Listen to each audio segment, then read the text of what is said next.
마지막 장이죠. 사도행전 28장 30절에서 31절. 바울이 이제 온 이태를 자기 새집에 머물면서 자기에게 오는 사람을 다 영접하고 하나님의 나라를 전파하며 주 예수 그리스도에 관한 모든 것을 담대하게 거침없이 가르치더라. 이렇게 로마까지 가서 하나님께서 주신 사명을 온전히 완수하고 아주 뭐라 그래야 정말 아무런 미련 없이 돌아가는 그런 내용 마지막 장입니다. 전체 한번 보죠. 28장 1절에서 31절까지 중심은 30절과 31절이었죠. 풍랑으로부터 이제 구원을 받았어요. 멜리데 섬에 상륙을 합니다.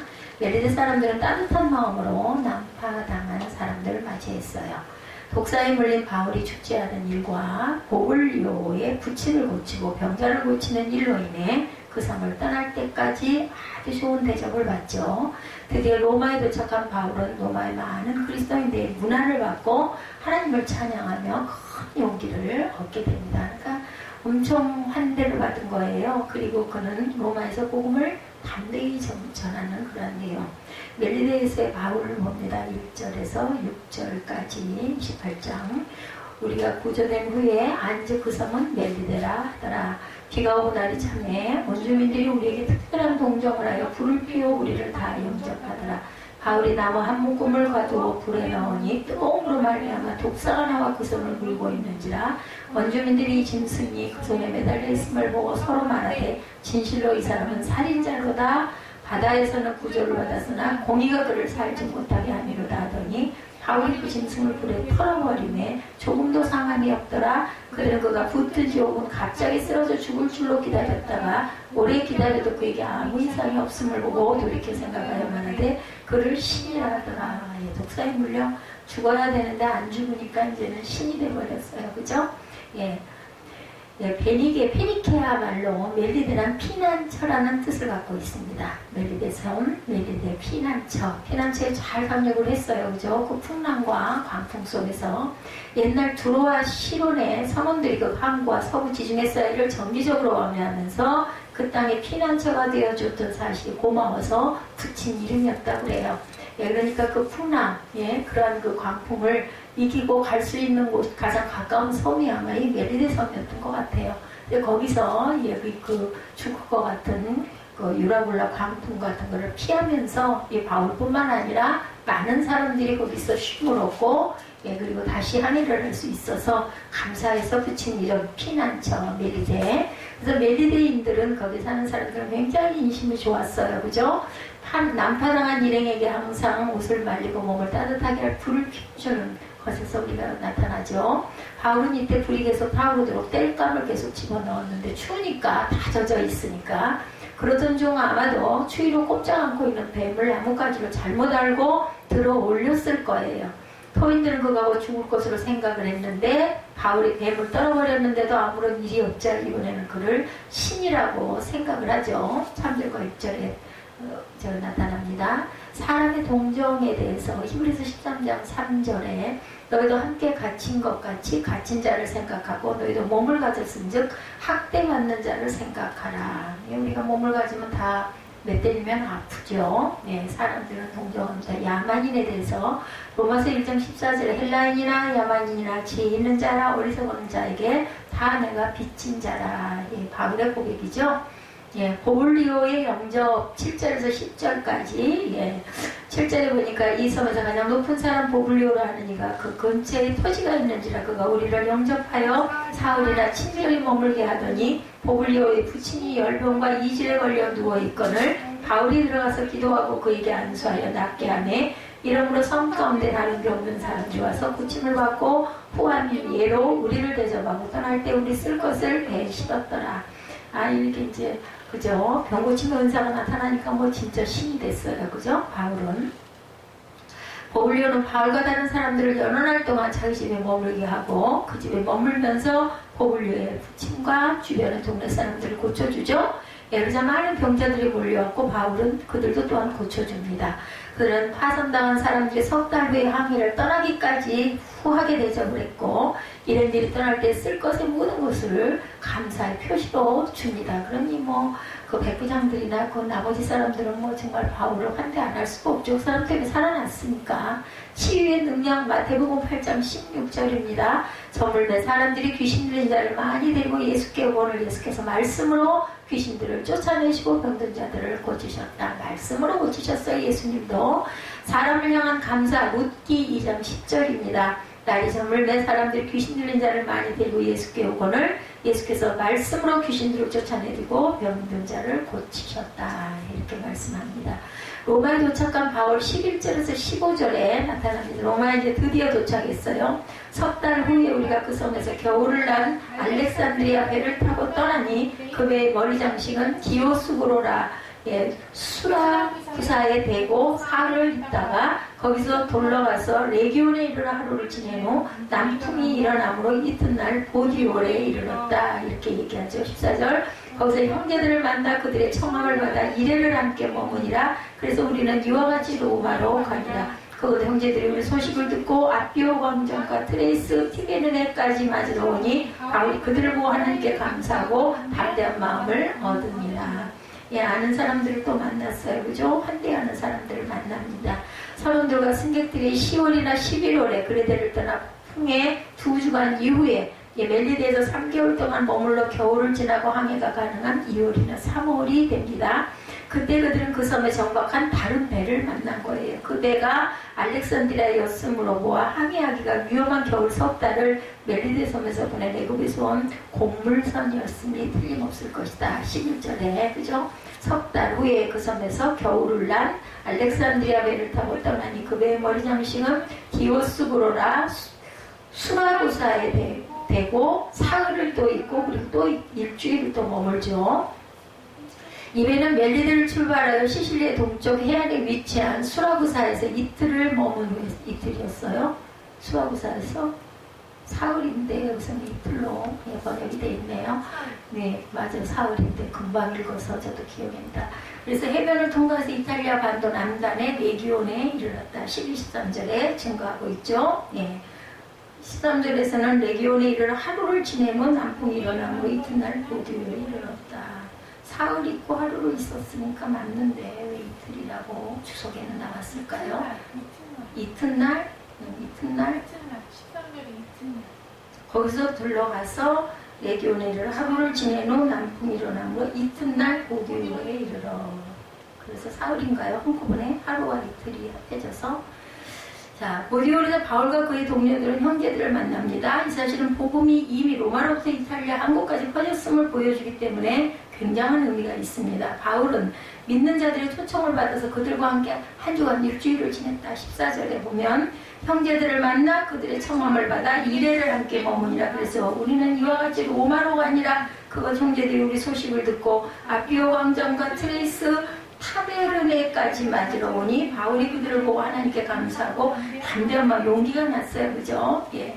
형제의 사랑 너희가 서로 사랑하면 이로써 모든 사람이 너희가 내 제자인 줄 알리라. 요한복음 13장 35절이죠.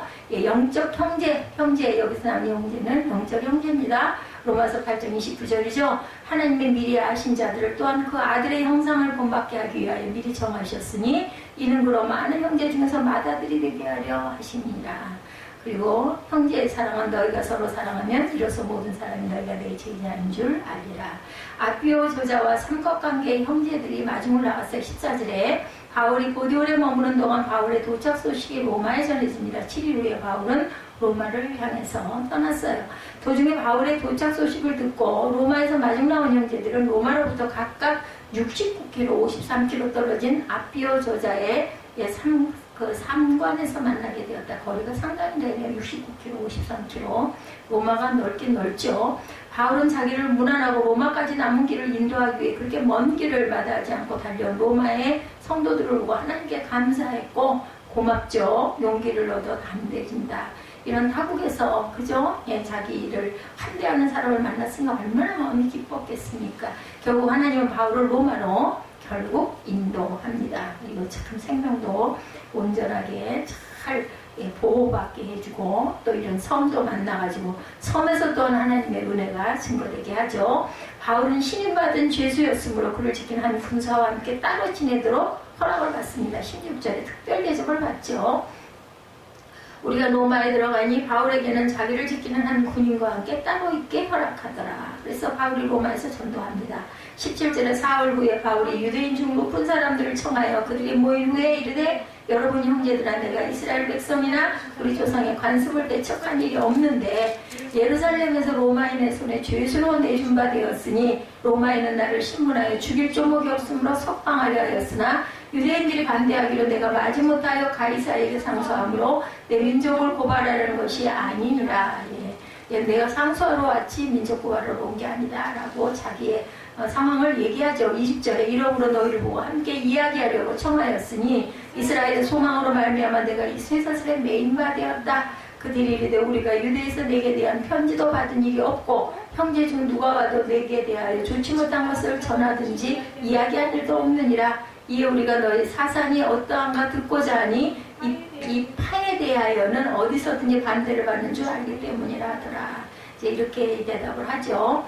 예, 하나님께 우리 감사했다고. 예, 로마서 1장 8절에도 먼저 내가 예수 그리스도로 말미암아 너희 모든 사람에 관하여 내 하나님께 감사함은 너희 믿음이 온 세상에 전파됨이라. 성도의 교제 빌립보서 1장 5절입니다. 너희가 첫날부터 이제까지 복음을 위한 일에 참여하게 있기 때문에 예, 성도의 교제가 이렇게 중요합니다. 로마에서 복음 전도가 17절부터 30절까지 이루어지고 있습니다. 1등 중이었죠. 예, 바울의 변명이 17절에 나타났었죠. 예, 먼저 유대인 지도자들을 청합니다. 이는 그가 회당에 갈 수 없었기 때문인 것으로 우리가 보여집니다. 지도자들을 청해서 바울은 몇 가지 요청을 하기 시작을 합니다. 그는 유대인이나 유대 관습에 해를 입지 않았습니다. 해를 입히지 않았습니다. 유대인은 로마의 어떤 지도자들은 바울이 무죄임을 인정하기도 하죠. 로마인은 나를 신문하여 죽일 종목이 없으므로 색방하려 하였으나 바울은 유대인들이 자기를 공정하게 판단하려 하지 않기 때문에 마지못해 가이사에게 호소했다. 이렇게 얘기하죠. 내 민족을 고발하려고 한 것이 아니다. 다만 무죄 방면되기를 원했다. 또한 그가 지도자들을 부른 우선적인 목적은 이스라엘의 소망에 관해 함께 이야기하고자 합니다. 20절에 예, 이래서 내가 이 쇠사슬을 메고 여기 왔다라고 얘기를 합니다. 바울의 변명을 들은 지도자들의 받은 반응은 상반됩니다. 두 파로 나누죠. 아무런 죄가 없다인 것과 예, 누가복음 23장 4절에 빌라도가 대제사장들과 무리에게 이르되 내가 본 이 사람에게는 죄가 없도다. 예, 무치예요. 죄가 없어요. 영원한 소망 골로새서 1장 5절에 너희를 위하여 하늘에 쌓아둔 소망으로 말미암으니 즉 곧 너희가 전에 복음 진리의 말씀을 들은 것이라. 영원한 소망을 들었다라고 하죠. 바울이 드디어 강론을 합니다. 22절에 이에 우리가 너희 사상이 어떠한가 듣고자 하니 이 파에 대하여는 어디서든지 반대를 받는 줄 알기 때문이라 하더라. 23절에 그들의 날짜를 정하고 그가 유숙하는 집에 많이 오니 바울이 아침부터 저녁까지 강론하여 하나님의 나라를 증언하고 모세의 율법과 선지자의 말을 가지고 예수에 대하여 권하더라. 이제 예수님을 증거하는 본격적인 전도를 시작을 합니다. 믿는 사람도 있고 믿지 않는 사람도 있었다. 24절에 그 말을 믿는 사람도 있고 믿지 않는 사람도 있어. 25절에 서로 맞지 아니하여 흩어질 때 바울이 한 말로 이르되 성령이 선지자 이사야를 통하여 너희 조상들에게 말씀하신 것이 옳도다. 일렀으되 이 백성에게 가서 말하기를 너희가 듣기는 들어도 도무지 깨달지 못하며 보기는 보아도 도무지 알지 못하는도다. 이 백성들의 마음이 우둔하여져서 그 귀로는 둔하게 듣고 그 눈은 감았으니 이는 눈으로 보고 귀로 듣고 마음으로 깨달아 돌아오면 내가 고쳐줄까 함이라 하였으니 그런즉 하나님이 이 구원이 이방인에게 보내어진 줄 알라. 그것은 그것을 들으리라 하더라. 30절에 바울이 온 이태를 자기 셋집에 머물면서 자기에게 오는 사람을 다 영접하고 하나님의 나라를 전파하며 주 예수 그리스도에 관한 모든 것을 담대하게 거침없이 가르치더라. 그래서 오늘 제목이 담대하게 거침없이 가르치더라 입니다. 예, 누가는 이러한 유대인의 불신앙이라는 소주제와 대비해서 최종적으로 이방인들의 복음을 받는다는 사도행전의 대주제를 강조한 구절 27, 8 구절이죠. 하나님의 나라, 하나님의 이 구원이 이방인에게 보내어진 줄 알라. 그들은 그것을 들으리라 하더라. 이렇게 증거합니다. 사도행전은 바울이 로마에 도착한 후 2년 동안 아무런 방해 없이 복음을 전파했다는 기사로 끝을 맺고 있죠. 하나님의 나라는 예수님이 이 땅에 계실 때뿐 아니라 부활하신 뒤에도 그분의 설교 중심 주제가 됩니다. 바울은 이 주제를 로마에 머물면서 계속해서 거침없이 가르쳤다라고 얘기하죠. 예, 뭐 전파했다가 아니라 가르쳤어요. 모르는 자들에게. 영적 귀머거리 디모데후서 4장 4절입니다. 또 귀를 진리에서 돌이켜 허탄한 이야기를 따르리라. 또 그 귀를 진리에서 돌이켜 허탄한 이야기를 듣는 영적 귀머거리들이라는 거죠. 이방인의 개종에 대해서 로마서 9장 24절 이 그릇은 우리니 곧 유대인 중에서뿐 아니라 이방인 중에서도 부르신지니라. 이렇게 얘기합니다. 그래서 오늘 마지막 28장의 결론, 바울은 부활하신 예수님께서 약속하신 것처럼 그리스도를 대신한 복음의 대사로 로마에 복음을 전파합니다. 바울의 사역으로 인해 교회가 설립되고 이방 선교는 성공했고, 그리고 교회는 초창기 유대주의의 탑을 벗고 급성장하게 되죠. 이제 유대주의만이 아닌 전 세계로 복음이 뻗어나갑니다. 그리고 그의 서신을 통해 교회에 큰 영향을 미치게 되죠. 사도행전에서는 사도들이 복음 전파의 사역에 놀랍게 쓰임을 받는 모습이 기록됩니다. 사도행전 28장에서 마무리가 되고 사도들은 모두 천국에 갔지만 복음 전파의 사역은 끝나지 않고 지금도 오늘도 일어나고 있죠. 우리가 사도행전 29장을 만들어가야 하는 겁니다. 땅 끝까지 복음을 전파하기 위해 우리가 해야 할 일은 과연 무엇일까? 오늘 말씀을 통해서 땅 끝까지 복음을 전해야 하는 저와 여러분에게 주시는 세 가지 영적 교훈을 살펴봅니다. 사랑으로 맞이하는 삶을 살아야 되겠다. 사도행전 28장 30절은 바울이 온 이태를 자기 셋집에 머물면서 자기에게 오는 사람을 다 영접했다라고 말씀합니다. 바울은 죄인의 신분으로 로마에 압송돼 2년 동안 자신의 셋집에 감금 아닌 감금을 받죠. 예, 밖에 나가 자유롭게 활동하지는 못했지만 셋집에 머물며 자신을 찾아오는 사람들을 기쁘게, 저는 그런 생각이 들어요. 오죽이나 바울이 발이 부르트도록 신발을 얼마나 신었는지 모르지만 그렇게 그때 그 시대의 땅끝이라고 생각하는 곳을 네 바퀴를 돌고 나니까 이제는 너 좀 쉬어라 그러고 앉혀놓고 사람들이 찾아오게 하나님께서 은혜를 주셨구나. 저는 이런 생각이 들더라고요. 이처럼 우리는 자기를 찾아오는 사람을 누구든지 거절치 않고 사랑으로 맞이하는 삶을 살아야겠죠. 예수께서도 찾아오는 모든 일들을 기쁘게 맞이하셨어요. 그리고 어린아이를 데리고 예수께 나온 자들을 꾸짖은 제자를 또한 나무라셨습니다. 마태복음 19장 13, 14절이죠. 그때 사람들이 예수께서 안수하고 기도해 주심을 바라고 어린아이들을 데리고 오매 제자들이 꾸짖거늘 예수께서 이르시되 어린아이들을 용납하고 내게 오는 것을 금하지 말라. 천국이 이런 사람의 것이니라 하시고 라고 말씀하시죠. 예수께서는 찾아오는 모든 사람들을 한 사람도 소홀히 대하지를 않으셨습니다. 병든 사람, 문제 있는 사람, 상처 입은 사람 그 누구도 주님께 나오기만 하면 주님께서 안아주시고 모든 문제를 해결해 주셨죠. 만나지기만 하면.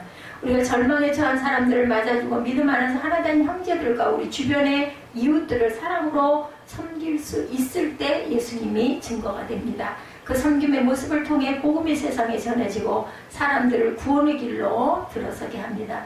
요한복음 13장 34, 5절이죠. 새 계명을 너에게 주노니 서로 사랑하라. 내가 너희를 사랑한 것 같이 너희도 사랑하라. 예수님이 주신 계명은 딱 이거예요. 서로 사랑하라. 너희가 서로 사랑하면 이로써 모든 사람이 너희가 내 제자인 줄 알리라. 사랑하는 자들은 내 제자다. 이런 뜻입니다. 비방하거나 판단하거나 그죠? 싸우거나 이래서는 안 된다는 거죠. 바울은 로마 시민이든 유대인이든 부자이든 가난한 사람이든 어른이든 아이든 자신을 찾아오는 모든 사람을 차별 없이 영접합니다. 바울의 이러한 선비를 통해서 로마의 복음이 확산되어 전파됩니다. 오늘 절망에 처한 수많은 사람이 우리에게 와서 도와달라고 손짓하죠. 우리는 그들의 손짓을 외면해서는 안 되겠죠. 바울은 본래 아시아로 전도 여행을 가려는 계획이었었어요. 그죠? 그러나 성령께서 보여주시는 환상을 통해서 자신의 모든 계획을 수정합니다. 온 유럽이 복음화된 계기가 바로 바울이 마게도냐인의 환상을 보고 그들을 도우러 가는 것이 시발점이 되죠. 사도행전 16장 9절에 밤에 환상이 바울에게 보이니 마게도냐 사람 하나가 서서 그에게 청하여 이르되 마게도냐로 건너와서 우리를 도우라 하늘, 이렇게 증거하죠. 오늘 대한민국에는 180만의 다문화 가족이 살고 있습니다. 오늘 그들에게 사랑을 베풀고 복음을 전해야 할 책임이 우리에게 있죠. 이제 다국민들이 많으니 낯선 이국 땅에서 외롭고 힘든 삶을 살아가는 그들에게 그리스도인들이 예수님의 마음으로 사랑을 베풀 때 그들의 마음이 문이 열리고 예수님을 영접하게 되길 찾아왔어요. 우리가 가지 않으니 찾아도 옵니다. 선교사가 들어가기 힘든 나라에서 온 외국인 노동자들이 구원을 받고 예수님의 제자가 되고 고국으로 돌아간다면 그들을 통해 그 나라의 복음 전파의 문이 열리게 될 것입니다. 제게 지금 리모컨이 없어요. 밑에 내려져 있거든요. 혹시 많이 추우면 살그머니 가서 높이시거나 끄셔도 됩니다. 우리나라에서 일하는 외국인 노동자들의 대부라고 불리는 김혜성 지구촌 사랑나눔 대표 목사님이 계신다고 합니다. 목사님은 6대째 기독교 집안에서 태어나서 30년 넘게 하나님의 일을 감당하고 있습니다. 특별히 외국인 노동자들을 섬기는 사역을 이분은 하신다고 그래요. 지금으로부터 23년 전인 1996년에 어느 추운 겨울날 그는 차를 타고 가던 중 옷도 제대로 입지 못한 채 추위에 떨고 있는 청년 2명을 길에서 만났어요. 그들은 취업을 위해 한국에 온 스리랑카 청년들이었다고 합니다. 이 김혜성 목사님은 안쓰러운 마음에 차를 세워서 그들을 태우고 먹여주고 직장을 구해줍니다. 그것이 2년이 되어 주일이면 교회에 스리랑카 사람들이 몰려오기 시작을 했다고 그래요. 이렇게 스리랑카 공동체가 만들어졌어요. 그런데 한 스리랑카 노동자가 명절 행사에 자기 삼촌을 초청해달라고 부탁을 합니다. 그래서 그런 그 삼촌을 한국에 초청해서 극진히 대접했는데 알고 보니 스리랑카 국회의원인 마한다 리자팍사라는 의원이었다고 그래요. 예, 그죠? 예, 국회의원이었어요. 그 후에 그는 스리랑카 대통령에 당선이 됩니다. 2005년부터 2015년까지 재임을 하죠. 예, 라자팍사 대통령은 스리랑카 젊은이들을 도와줘서 고맙다며 2010년 9월에 한국에 꼭 필요했던 새끼 코끼리 한 쌍을 선물로 주었다고 그래요. 당시 우리나라 동물원에 있는 코끼리는 이미 나이가 많아서 새끼를 낳을 수가 없었어요. 게다가 국제협약으로 매매가 금지되어 있기 때문에 수입을 해서 구해드릴 수도 없었다고 합니다. 이렇게 코끼리가 매우 귀한 상황에 코끼리가 선물로 들어온 거예요. 그 코끼리는 서울대공원에 기증이 됩니다. 외국인 노동자에 대한 작은 사랑이 10년 후에 이렇게 큰 선물로 들어온 거죠. 2013년도에는 사육지에 불을 지른 방화범을 용서하고 사랑을 베푼 일로 많은 큰 감동을 사람들에게 감동을 주었다고 그래요. 목사님이 운영하는 쉼터에서 지내던 불법 체류자인 중국 동포가 술을 마신 후에 쉼터 건물에 불을 질렀어요. 이 화재로 1층 무료급식소가 전소되고 11명의 사상자가 발생을 합니다. 처음엔 너무 화가 났다고 그러겠죠. 이 목사님 저 같은 마음 물었을 것 같아. 내 이웃을 내 몸처럼 사랑하고 원수를 사랑하는 말씀 때문에 마음을 바꿨다고 합니다. 그래서 불을 지르고 자신도 떨어져 부상당한 방화범을 용서했다고 합니다. 나중에 방화범이 죽게 되자 병원비 장례비를 대신 지불했고 직접 장례 집도까지 했다고 그래요. 게다가 그의 이혼한 아내와 자녀들을 또한 돕고 후원을 했다고 합니다. 이러한 목사님의 사랑에 방화범 형은 다음과 같은 편지를 남깁니다. 형이 목사님의 사랑을 평생 잊지 못할 것입니다. 이제는 예수님을 진짜로 믿겠습니다. 동생을 대신해 모든 가족이 이제 목사님을 따라 예수를 믿는 일에 나서겠습니다. 원수까지도 사랑하시는 목사님께 감사드립니다. 참 말이 그렇지 이렇게가 쉽지가 않죠. 그래서 그 목사님은 외국인 노동자의 집 현재 중국 동포의 집 외국인 노동자 전용 의원 무상진료 병원 다문화 학교 그룹홈 쉼터와 급식소 나라별 교회 이주여성 위기지원센터 등 이주민들에게 필요한 모든 영역에서 그들을 돕고 계신다고 합니다. 그리고 올해 국제사랑재단이 주최하는 제4회 영국봉사대상에서 대상을 받은 목사님이 되셨다고 그래요. 이런 고백을 하시더랍니다. 이 땅에 있는 이주민들은 하나님이 우리에게 맡겨주신 영혼들입니다. 예수님은 지극히 작은 자 하나에게 하지 않은 것이 꼰대에게 하지 않은 것이라고 말씀하셨습니다. 그렇다면 이주민을 포함해서 이 땅의 사회적 약자를 돕는 것은 지극히 단연하는 일입니다. 상처 입은 자들을 예수님을 대하듯 사랑하고 섬겨야 하고 그것이 모든 그리스도인의 사명입니다. 그러므로 고난이 닥쳐와도 약하고 소외된 자들을 섬기고 그들에게 복음을 전하는 일을 멈추지 않을 것입니다. 작은 사랑의 섬김이 이렇게 기적을 만들죠. 우리는 언제나 어디서나 그리스도인과 함께 섬기며 하나님의 영광을 나타내야 할 줄 믿습니다. 하나님 나라를 전파하는 삶을 살아야 되겠죠. 31절에 오늘 보면 하나님의 나라를 전파하며 라고 말씀합니다. 우리가 전해야 하는 것은 하나님의 나라 천국에 대한 것이죠. 천국은 우리가 궁극적으로 가게 될 영원한 우리의 고향입니다. 사도행전 28장 23절에 그들이 날짜를 정하고 그가 유숙하는 집에 많이 오니 바울이 아침부터 저녁까지 강론하여 하나님의 나라를 증언하고 모세의 율법과 선지자의 말을 가지고 예수에 대하여 권하더라. 이렇게 증거되죠. 예수께서는 복음 전파를 시작하시면서 가장 먼저 천국에 대해서 선포하셨어요. 마태복음 4장 17절에 이때부터 예수께서 비로소 전파하여 이르시되 뭐라고 했어요? 제일 먼저 회개하라 천국이 가까이 왔느니라 이렇게 말씀하십니다.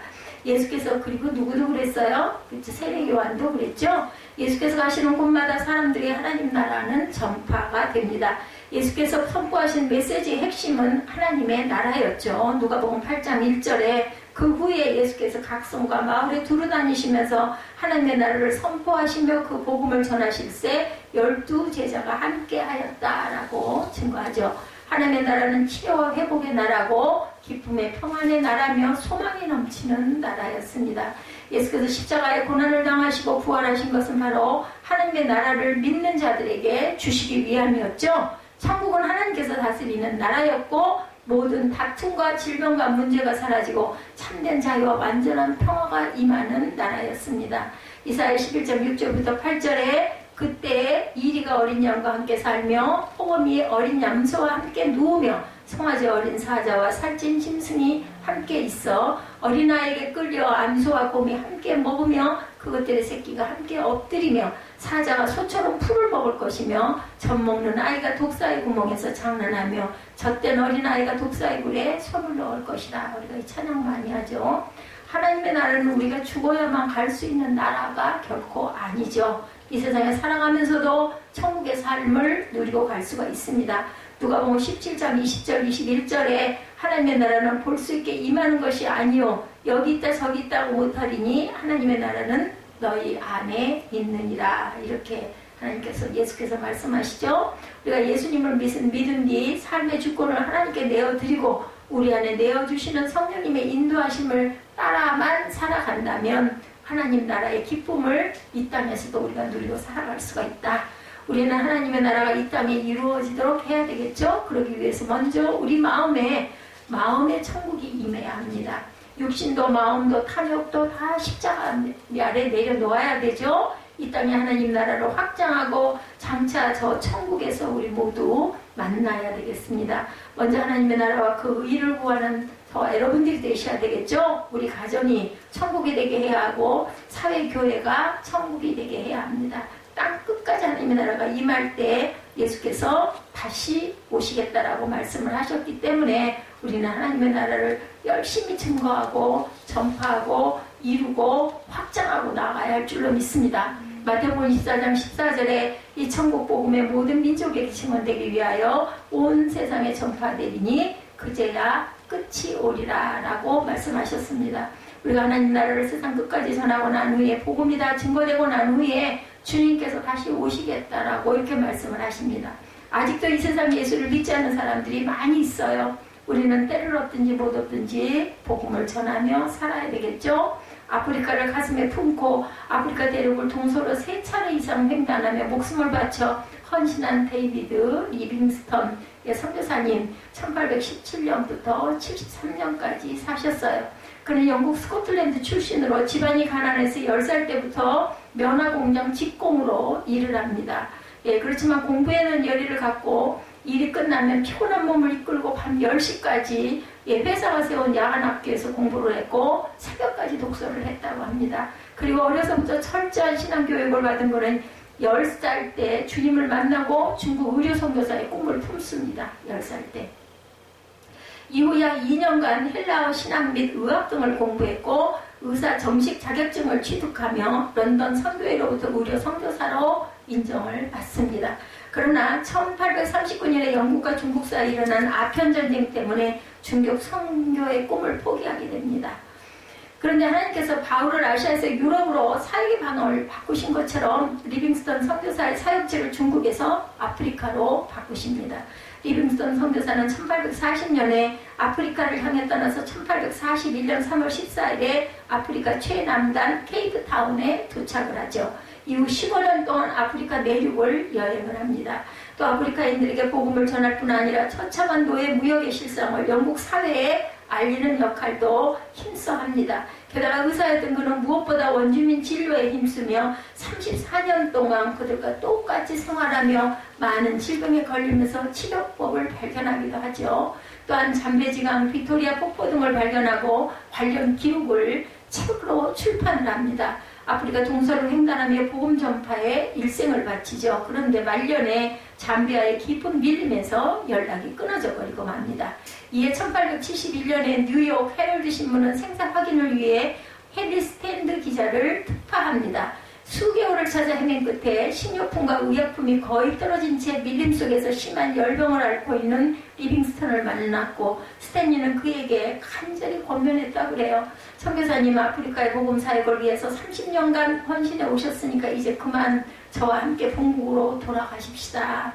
이러다 돌아가시겠습니다 하고 아주 열심히 권했지만 대답합니다. 아닙니다. 제게 있어서 아프리카의 선교 사역은 헌신이 아니고 오히려 하나님께서 제게 주신 큰 특권입니다.